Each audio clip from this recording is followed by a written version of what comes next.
Welcome, everybody, to Travis's Comic Haven. I am Travis, your host. And with me today, I have two gentlemen that I had the chance of meeting at the Hall of Heroes Con back at the end of May in Elkhart, Indiana. Here we have Cody and David, the creators and establishers of Ironclad Comics, and they're also responsible for an independent comic called The Warden. So let's get started. Welcome, Cody and David. How you guys doing? Thank you for having us. Yeah, we're pretty good. Good. Thanks for having us. So just to get kind of started here and get you introduced to my platform and everything, go ahead and give us a little backstory on each of you and how you got started in comics. What really got you motivated to read them, collect them, what you collected when you got started, and maybe possibly what you're currently working on collecting and reading today. Sure. So I'll go first. I started, collecting comics when I was maybe 15 years old. I'm 22 now. And the first one I ever got was the World War Hulk by Greg Peck. And I only got it because I wanted to prove to people that the Hulk was the strongest one at the time. But then I read it actually, and I really enjoyed it. And then after that, I guess became a huge comic book fan. And then during COVID, I was in my senior year of high school, and I kind of was trying to look around at different movies and books and TV shows and what have you, and I just couldn't find anything I really liked that much. So like, you know what, I'm basically myself, and so I wrote my very first story around in that time, and it was a 10 issue comic. I finished the entire thing, and that was kind of how Ironclad Comics first came to be. It was kind of just in my bedroom writing on my computer for the story for that, but and then shortly after that, me and Cody got together. I'll let you explain. I think I think I like played around with comics, but official first time I sat down and read comics, and I don't know if I read every word. I was probably a skimmer because I wanted to get through the story, but it was the first compendium of Robert Kirkman's The Walking Dead, and then I jumped into the second one. But I fell in love with the art form. I liked the medium of delivering comics, and I still do today. I really enjoy. It's a very unique medium. So that was my first introduction. So I started more on the indie side of things, and I didn't really even touch Marvel and DC for quite some time. I was more attracted to like Hellboy and things like that. I had been writing by myself in high school, and I've been writing different things, but never really touched into comic books. More of just stories, small short stories. The expansion of different kinds of writing. And then one night, David had pitched his first comic to me, and it took well over 5 hours probably to pitch the whole thing. And it was like 2 or 3 a.m. by the time he was done pitching it. And I was like, wow, this is really good.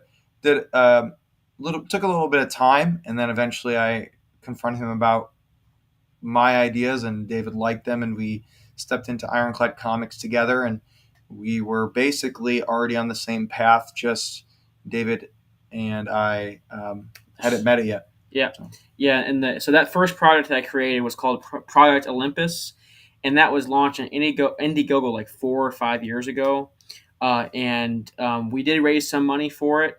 I was just kind of explaining exactly what it kind of was. It was very much like a average superhero story, especially written by a teenager. So there's lots of guns and muscles and all that kind of stuff. It's like kind of like very very surface level stuff, not really anything really that deep.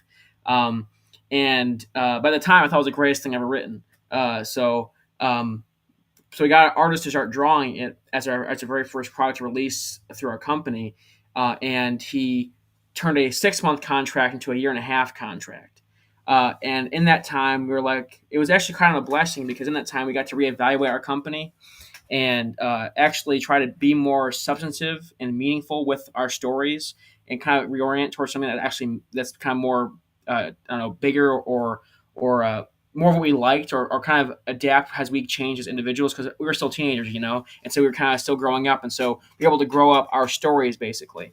And so that's how the Warden was first conceptualized. Within that year and a half time that we were waiting, we conceptualized the Warden, and so we then kind of cut off the Project Olympus stuff because it wasn't what we were anymore. We had to pivot our business. We had to actually be a little bit, we had to be a little bit different.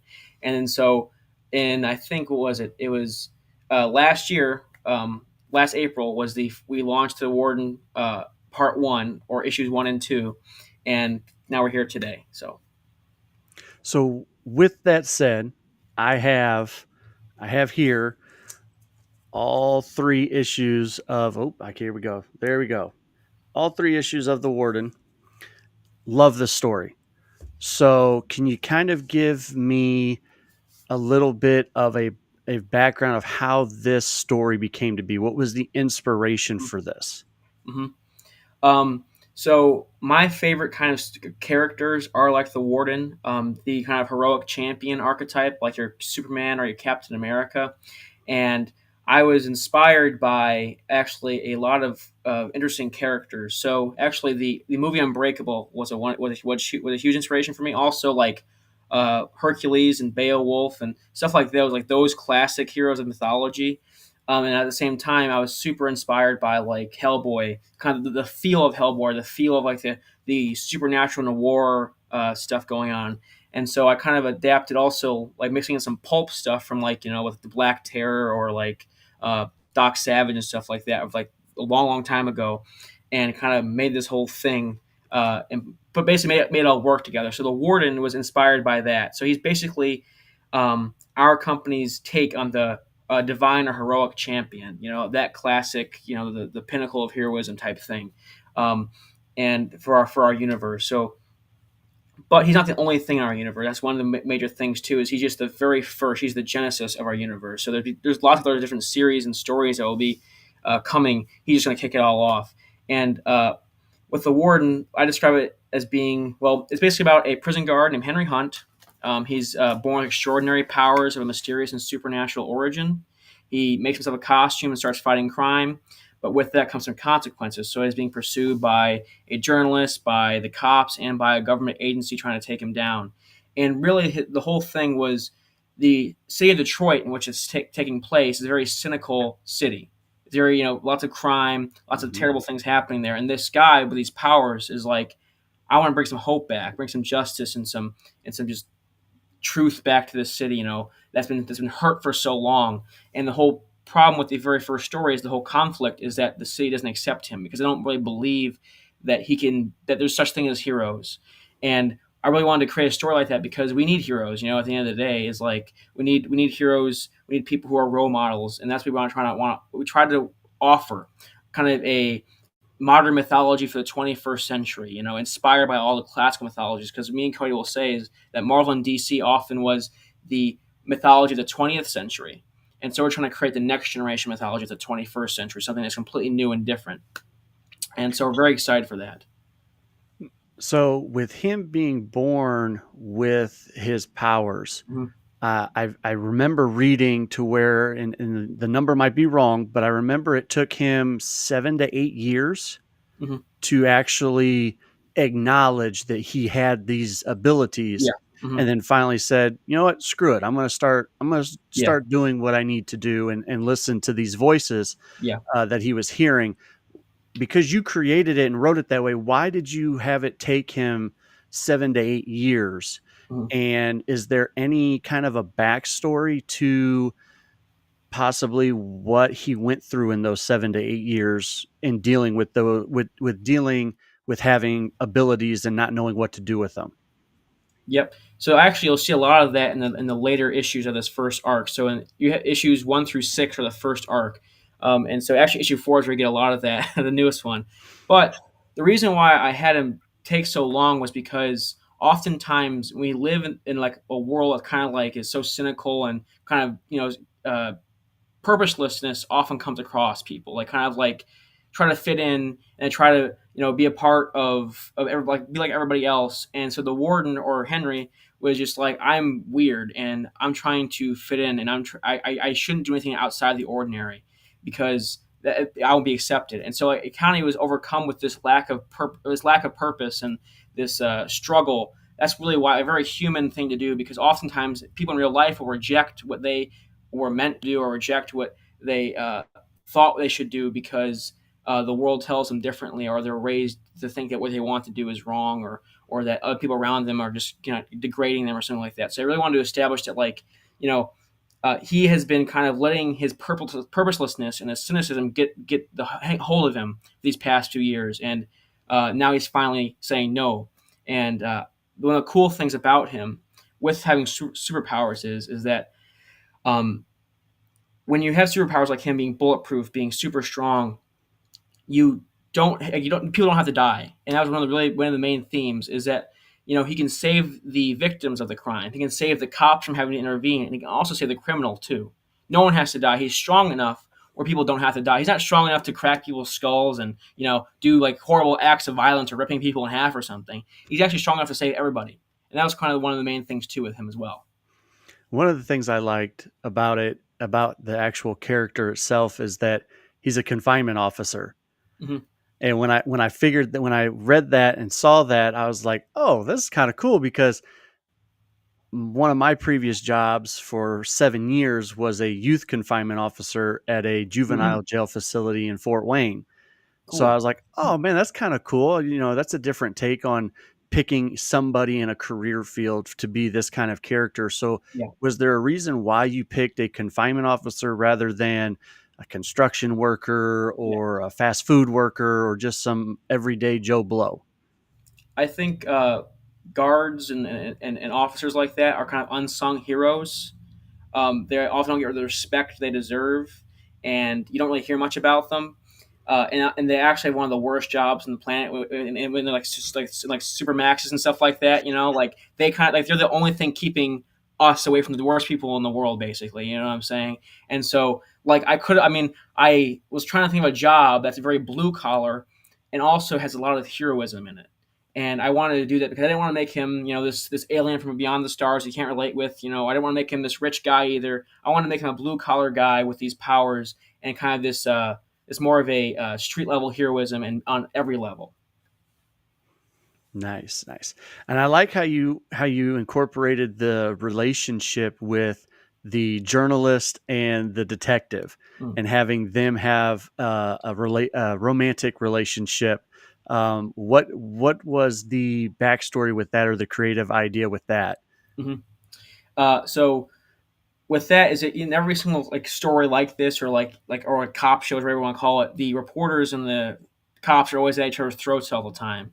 And I thought it'd be funny, or kind of interesting to look at, is what if they were together, in a relationship together with each other, and you could, and the kind of like the personalities of both, I kind of imagine how they both before they started dating, they were getting on each other's nerves, but eventually they were around each other so much they got attracted to each other and started dating. And I thought it'd be a cool thing to look at because you don't really see that, But also, it's a really interesting conflict to explore because you'll see how these two things can also clash with each other and relationships can be hurt. So it was a very, I don't know, a thing you don't really see very often. I thought would be interesting to explore.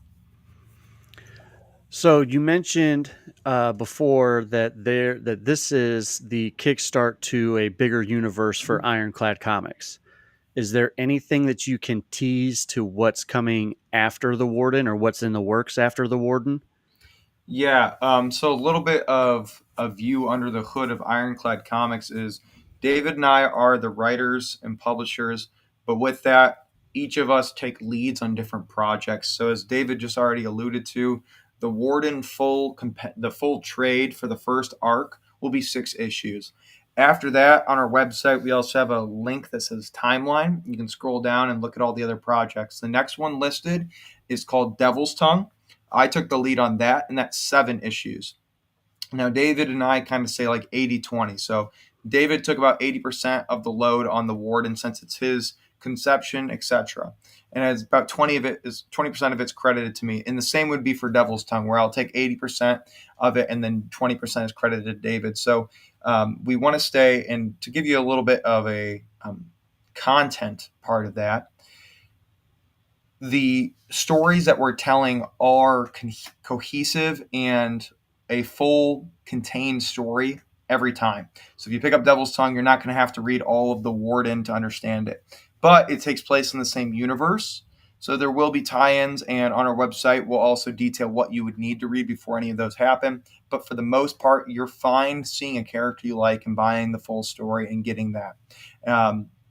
And so we want to treat each story like it has its own thesis and its own ideas. So for the content part of it, for Devil's Tongue specifically, the pitch is it's 1992, right after the Cold War. It's in the Appalachian Mountains of Kentucky, and there's a government experiment on the loose, and a modern cowboy finds a boy stumbled onto his with mysterious power stumbled onto his doorstep, and you have to see what happens. It's kind of like a more of a supernatural, we call it a Western horror supernatural, kind of think like thriller, something more similar to a Stephen King novel almost, but it's still wrapped up in the same universe as the Warden. Mm-hmm.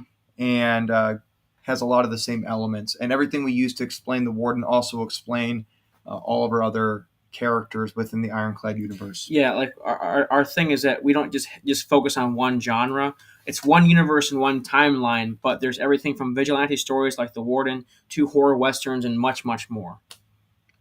Nice. Now I'm gonna put up a slide here, Mhm. and I've got this from your social medias, and I put it together, and I believe this is a workup of all of the characters that are going to be within this universe. Correct? Most of them. It is Most a of lot them? of the key Yeah. players. Yeah, It's a lot of the key players. there's Yes. there's some other ones that we have not revealed yet, but it's Mhm. just because of like Yeah. continuity. I and guess you things could say like that this is our first phase of them. First, okay. So what I'm about to put up is not going to spoil anything or reveal anything that you guys don't want to be seen yet. Is Nope. what Yeah. I'm This getting. That's this correct. this is Okay. all good. Yep. So what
Yeah, that was going to be my next question. Is I don't want to get cliche with it, seeing this whole universe, and are you guys planning on doing something that is like what Marvel and DC have done with Justice League and or the Avengers? Is there going to be sometime down the road after things have been introduced a mashup of a some sort of a team or a collective? Are there going to be only certain superheroes within your universe that pair up with one another for storylines and stuff like that? So, without giving too much away, because David and I have planned about 40 books in advance to make sure everything the canon was solidified before we started writing on this. But every time a interaction between one character and another happens, it will be meaningful and impactful, and it will make sense. We won't be putting things together purely because It's cool. yeah, there was a poll online to tell us to do so. Yeah. So, is there going to be a team? I would say yes and no. Only if it made sense, and when it does make sense, it will happen. And those things have been pre-established throughout the canon. And it's going to. We also, I would say, the best way to say is reiterating that it's going to be important and impactful. So it's not going to be the same way that you've seen it in the normal superhero universe. It's very different than that. Yeah, basically, like the thing is, they'll be forced. Like if anything happens, to be forced together via circumstances. It won't be like, oh, you have powers, I have powers. Let's go start a team and stay together forever. It's kind of like this force that's a global force. It's not going to be like that because things in our universe are more mysterious, more street level, and a little bit more subtle. So we're going to carry that through with everything. And like Cody was saying, we have about 40 plus books in our timeline, and it's already done. Like we already know where it's going to end. So the ending has already been established, and we're going to get there. So basically, it's a matter of making the books to get there. That's kind of that's kind of what we're doing now because we have the end in mind, we have the beginning, so you know where to start and where to go, and we'll make sure it's simple all the way through. And yet, we're very excited to get there. And it'll take about 15 years. We're thinking so. 15 years, oh, man. Yes.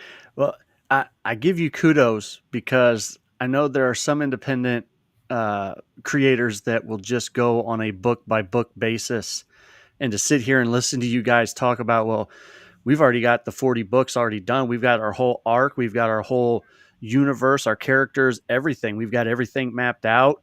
It's just a basis of getting things funded and getting everything, worked up and printed. So kudos to you for being the ages that you are and having that much of a game plan already set in stone and having the drive and the determination to get it done. So kudos to you on that front. Well, thank you. Yeah.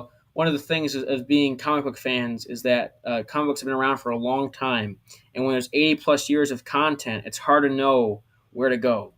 And so we're trying to make something that's more simple to follow. It's not like kind of like we describe it as being kind of the gourmet restaurant of comic books. Like this is kind of like the kind of like that in a sense. They're very very refined, or not refined, but like very I don't know, a different experience basically. It's like separated from it. So it's kind of like a thing you can enjoy simultaneously with normal comics as well. And so that's kind of our look at with that. So with Ironclad Comics, what is the all-in end-all?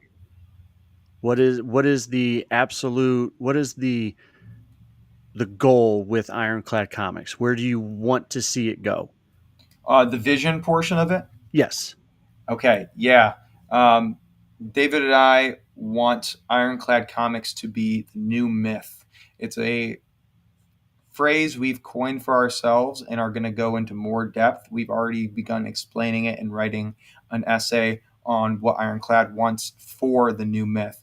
But to give the basic underlying value of what a new myth means is every moment in our existence, a particular epoch, yeah. Right? And in humanity, there's always been epochs, which are periods of time defined by particular events. And we're entering into a time in the human race where epochs are happening more and more because of the development of technology. And so Dave and I want to kind of grab hold of this epoch and create the myth, the social consciousness of what's going on. and make it something that they can gravitate to and echo back to, the same way that the myth of old, everybody could reference, the pitfalls that Thor stepped in, 2,000 years ago, and everybody would know what that means. We hope that one day Ironclad Comics can be one of those archetypical myths for the social consciousness of this epoch. Yeah, and we really want to make, like, with the myth being a new myth, is kind of it's built for everyone. Like, we're trying to write stories about the values that unite us. We're writing about hope and truth and justice and sacrifice and love, and these kind of these self-evident, these powerful things that you can write powerful stories about. So we're not about we're not sitting here writing about politics or whatever you want to say. We're writing about something kind of transcends that in a way.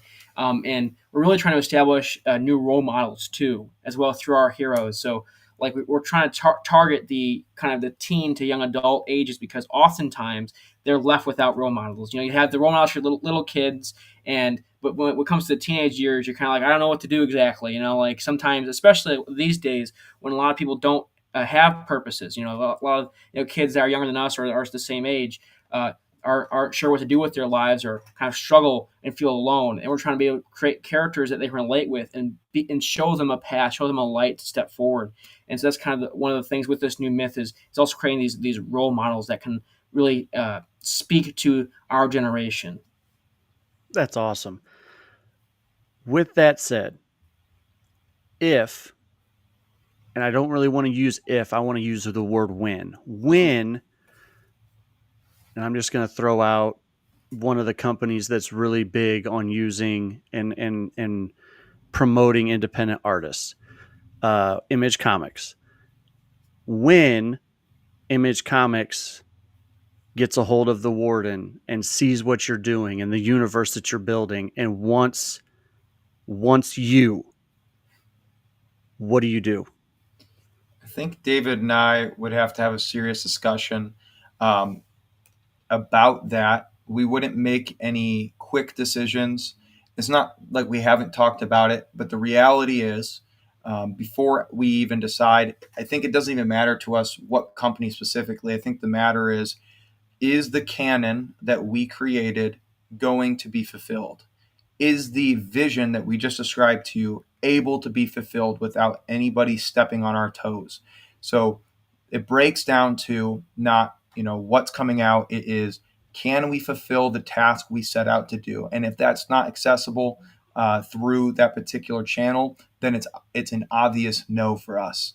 But I think that would have to be a long conversation and discernment between David and I before we would make, and the company, whoever. And whoever else would be working with the company at the time. Mm-hmm. But yeah, I think the reality is, to answer your question with kind of a without answering it in a way, our canon comes first, and nothing will compromise it ever.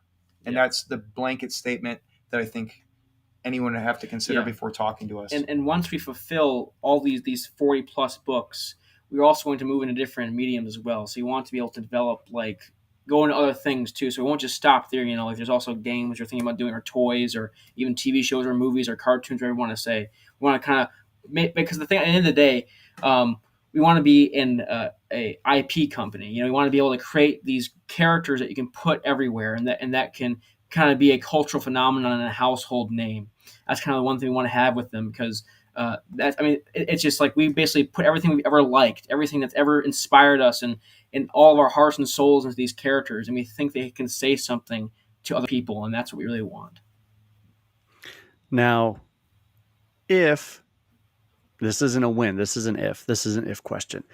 If you got addressed by Marvel or DC, and they said, we love what you're doing, we want to bring you on to staff, we're not going to let you write the Warden anymore, we're going to let that sit over here for a little bit, and we'll ponder with that, but we're going to give you whatever character you want to write.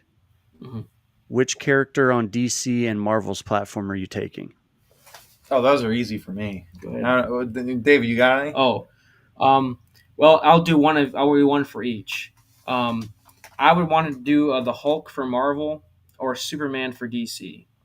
Hulk and Superman. Okay. Well, for me, Marvel, I would do Daredevil, and I would write a run where he has a beginning and an end and a final conclusion to the character arc that I've always imagined him having. But actually finish it, I feel like he just runs on too long, and he needs a finale to his character arc. That would be the obvious Marvel one for me. It's been a little bit of a passion there, and then this is going to make me look like, like the edgy comic reader I am. I'm choosing the question for DC.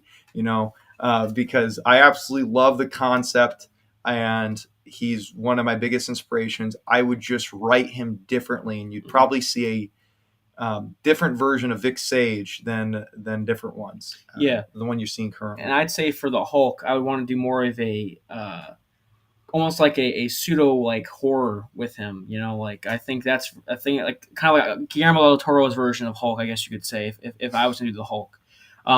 I don't know. My favorite version of the Hulk comes from the TV show from the 70s and the 80s, and so I basically want to do that, but put some more of a darker tone on that, more of a serious take on him, and kind of treat him as kind of the Dr. Jekyll, Mr. Hyde, Frankenstein's monster that he is. There is an honorable mention for DC for me, and it would be a very different take on Martian Manhunter, kind of a exploration of his journey and his kind of his ethos to who he is in a more like tribal sense. I don't know how else to explain it except like think God of War meets Martian Manhunter. I think that'd be pretty neat, like of a primal exploration of who he is, because I think he's really really cool. That would be really interesting. Yeah, and I think both of. I mean, I think the thing is too is that like my dream of dreams, like if it would be to create like an ultimate universe. How like the ultimate universe came out in the early 2000s. Would be create a new version of both universes and kind of the Ironclad style almost. Because I really like I like more grounded and grittier stuff. So like looking at the way the Marvel characters, the DC characters were treated in their early days, where they're kind of more like Twilight Zone episodes, and rather than being like gods, I really want to do something like that because like it'd be really cool to see an entire Marvel universe that takes place within the 1960s. Like I don't know, that'd be really fun for me at least. With like the technology and like the kind of the outfits and the power scaling too. That'd be really fun. I think I'd really enjoy that as well. Like across the board, X-Men, Fantastic Four, Avengers, all of them. It kind of creating an overall vision for them in a kind of the way that we think. That's a good and fun question. Yes. Now, with that being said, now that I've picked and gotten you to tell me who your favorite characters are that you would take over in writing for, is there any current books that are out that you guys are pulling and reading right now and collecting? The most recent, I mean, honestly, I'm probably gonna. I would say honestly no, except for indie stuff. The most recent like new. Oh, actually, there's a big exception. It is indie. It's all of Ghost Machine. I've read like all of Ghost Machine. I think that stuff's awesome. I think Jeff Johns is doing a fantastic job, and every artist has absolutely killed it. I haven't read anything from Ghost Machine that I've been disappointed, but I will also preface. Maybe I shouldn't say I read all of it. I've read all of the Unnamed series, right? I haven't read like Hyde Street and stuff, but the actual Unnamed series, I think is fantastic. Mm-hmm. Yeah, and same with me too. That's the most recent stuff I've been reading. But yeah, we've been sharing those. Those have been really fun to read. Yeah, but the things I've been reading, we've been reading lately, or I've been reading lately, is I've been reading a lot of Jeff Loeb stuff from like the early 2000s. Anything with Tim Sale and Jeff Loeb on it, we love basically. Yeah, very good. And then also I've been reading some of the Dynamite stuff right now from a while ago. The Masks and was it the Justice Incorporated, like with like the Shadow and Doc Savage and Black Terror and the Avenger and stuff like that. Like those classic pulp heroes. I love those heroes. They're some of my favorites. I think they're really really cool. So I've been reading a lot of that stuff as well. Nice. One recommendation I'll have for both of you is News from the Fallout. News from the Fallout is amazing. That is an amazing book that's come out recently. I believe it's done in all black and white art as well. Yeah. So that's very good. And then you mentioned Tim Sale and Jeff Loeb, Spider-Man Blue. We actually just said that. We love that. It's so good. Spider-Man Blue. It's so good. So actually, the whole color line was good in my opinion. Yes. But if I had to rank them from 1 to 4, it would be Spider-Man Blue, Daredevil Yellow, Yep. Good. then Captain America White, and Hulk Gray. Okay. And I really didn't even like those two. Actually, my favorite Hulk story of all time is Hulk Gray. Uh-oh. Oh, now I feel bad. No. No, you're good. Yeah. You're good. Yeah, but yeah, we really like those books. They're very good. So, with that said, I'm going to post up here real quick your guys' QR code Mhm. for people to be able to take a look at. To look at your stuff on your website and check out your socials and everything. So if you guys have a chance, go ahead and take a screenshot and be able to get that QR code and give their stuff a look at. I guess lastly, I'm going to ask, do you guys have any events coming up that you're going to be going to, any conventions? I know here recently you went to the Toledo Library and had your table and stuff set up. So I don't know if that was a public event or you just rented the space to go promote Yeah. your stuff or. Mhm. Yeah, that was a public event. It was a free Comic Con offered by the Toledo Library, and we have a lot of friends who are librarians actually, who are big fans of our stuff. They wanted us to come there and sell our stuff, and yeah, it was pretty good. It was fun. We like going to conventions. Like we love talking to people and sharing stuff and selling, and obviously selling books, but also getting to know more people who are big fans and stuff like that. They're really fun, and one of the biggest events we're going to is going to be the Grand Rapids Comic Con in November. I think it's November 14th to the 16th. That's going to be the biggest Comic Con we've ever been to so far. We've been told 32,000 is the number.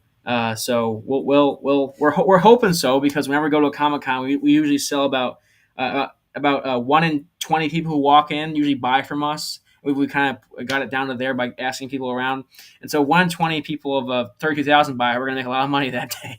Yeah. So we're pretty excited for that one. We also have a few others like the Buckeye Comic Con on September 7th in Grove City, Ohio, and there's a few others sporadically throughout as well.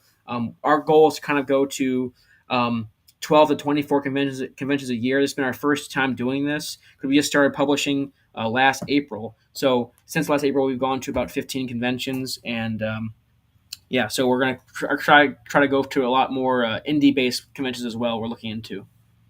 Good, because I was just getting ready to mention you guys should definitely get on the list to come to the Indiana Comic Con next year in Indianapolis. Okay, cool. So, yeah, because Yeah, I'll we'll look into that definitely one. be headed to that one again as well. So it'd be good to see you guys again, Yeah, and that'd be great to see you. definitely will help promote you guys being there if you do decide to go to that one in Indy. Well, thanks. Yeah, Yeah, it sounds good. it was called the opportunity. Indie. What was it called again? I'm sorry. It's called Indiana Comic Convention, so Okay. ICC. Okay. So ICC, Ironclad Comics. Whoa, Ironclad Comics. Cross promote. yeah. So, hey, I really appreciate you guys coming on here and talking about Yep. the Warden and everything. And I wish you guys the best of luck with everything that you're doing. And I can't wait to when we get done here, I'm going to purchase the fourth book and get Sounds good. Thank you. that going. And I can't wait to see what else comes out of your guys' universe. It sounded absolutely amazing. Well, thank you very much. Really appreciate it. Not a problem. So that's going to do it for this episode of Travis's Comic Haven. Again, this is Cody and David with Ironclad Comics, who are responsible for the Warden. So definitely give them a shout and a look on their socials, and definitely buy their book. You will not be disappointed. Till next time. Thanks, guys. Thank you.